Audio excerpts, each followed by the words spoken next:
त्यसै भन्छ क्या यिनीहरूले हाम्रो आमा काममा चाहिँ केही पाएन रे अहिले तल जाँदा चाहिँ हिउँबाट पाती लाने पाती हारे जानु लाग्यो अरे पाती लिएर आउने कस्तो काममा चाहिँ फुल सबै थोक घना सबै चढाउने हो ल हेर सुन त गाई मामालाई स्वर्ग तार्ने हो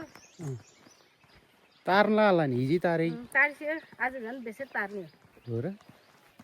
ए यो त हाम्रो गाउँ होइन पुरानो गाउँ है हो बाल्ला गाउँ के लिएर आउनु भयो के लिएर आउनु अरे हजुर हजुर ल्याएको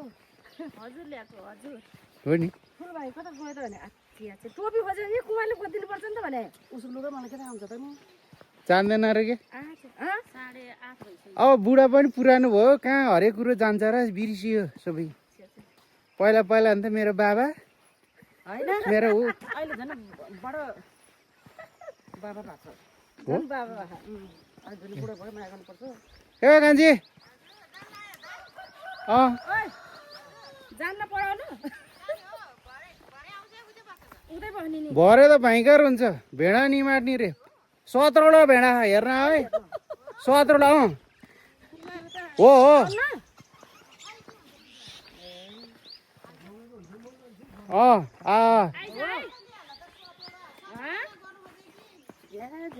ल्याउनु पऱ्यो नि लाम्जाने हलाले नल्याए त फेरि छोरीहरू सबै फिर्ता यस्तो समस्या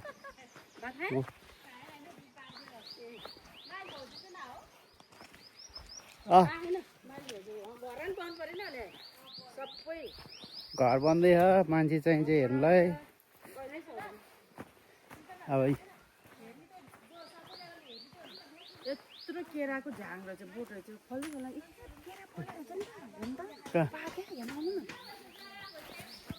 बिचमा यता बिचमा भन्छ देख्यो केरा पाकेको है किन नदेखेको यस्तरी तान्नु पर्यो नि ए तान्नु नि त ओ त्यहाँ छ यस्तरी कति राम्रोसँग पाकेको छ है ल जाउँ ल गाई के गरेर बस्यो ल अनि केरा पाकेर देखेर खानुपर्छ भने होइन सबनै नराम्रो देखेर हजुर हेट क्या मैले बिहान केरालाई बिहानै टोलेर बस्दा